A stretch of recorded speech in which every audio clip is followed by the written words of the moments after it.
opinion, they just wouldn't open up and talk about it. So that's not good either. And, two wrongs don't make a right. Somehow, maybe we need to go to our next topic of sexual dialogue. Or do you want to do something else? Well, I did want to mention. Okay.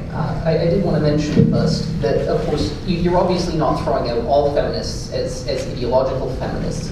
Could you just give for us a few examples of feminists that you would call very much egalitarian feminists, and on the other hand, ones that you would call very much on the far end of the ideological spectrum, who are active today? Obviously, it's very easy to find some examples from the past that are just incredibly far out.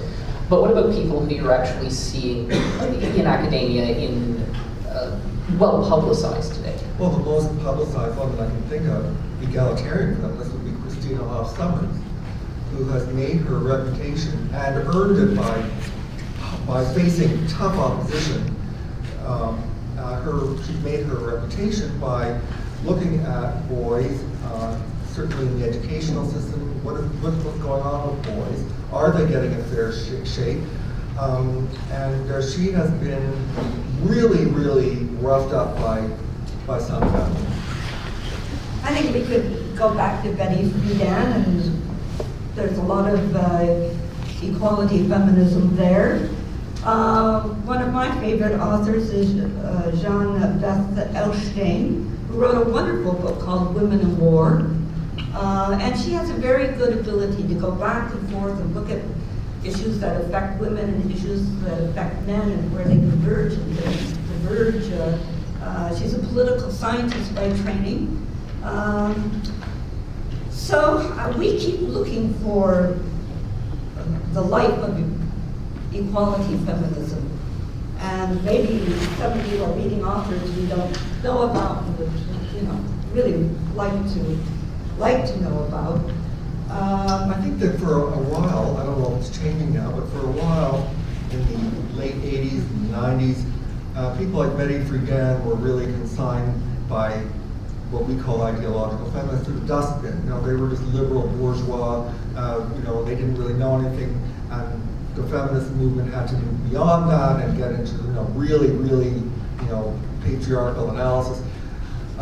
But those egalitarian feminists have continued, and I strongly suspect that most women who consider themselves feminists would be in that category.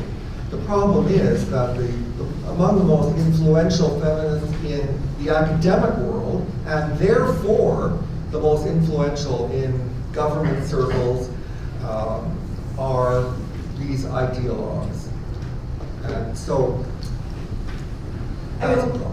One of the things, because we're in the humanities, that we did was take a number of books by different women authors and did the same thing that feminists were doing, of books by male authors, did a very close read of their language. So we would always look to see what they had to say about men. If they had anything to say about men, what was it? How did they say it? And that's where we came up with this repetitive pattern that men were portrayed as inadequate or evil or honorary women.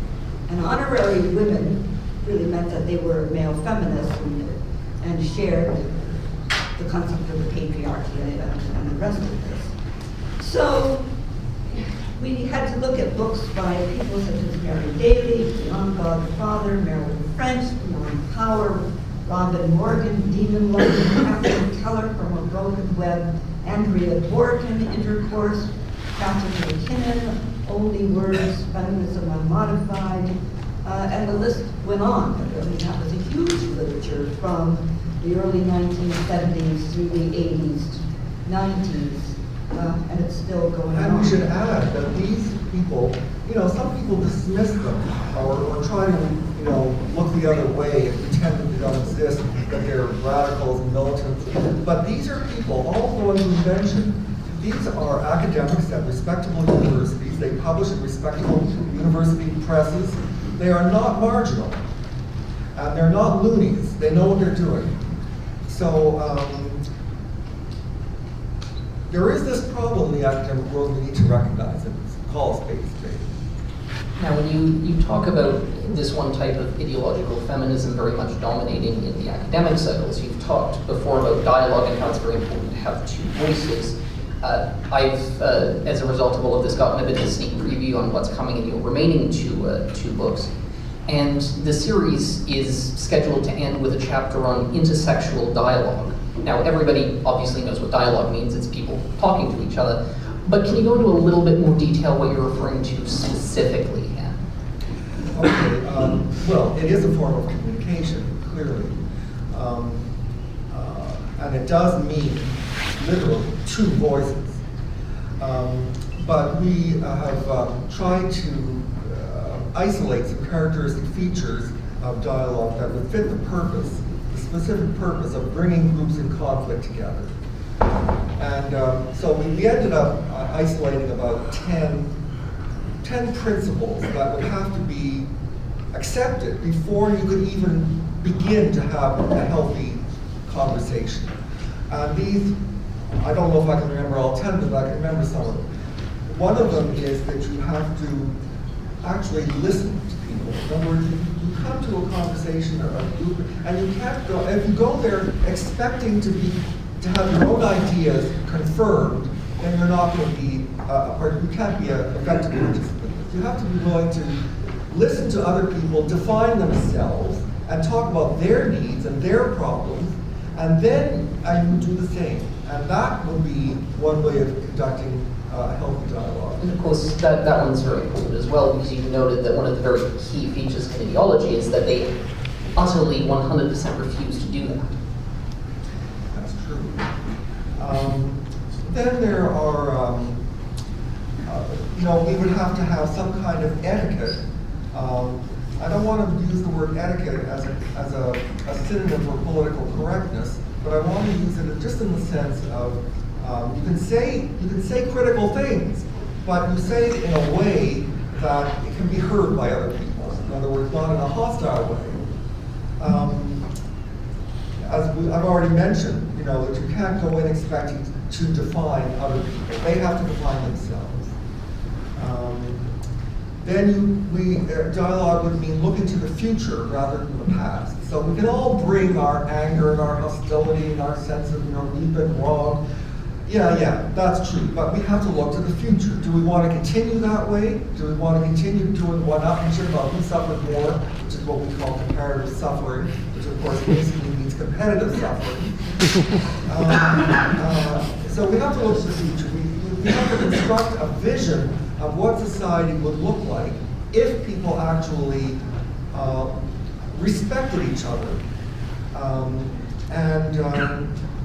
Of course, the most important criterion would surely be the ability and the willingness to cultivate empathy. In other words, if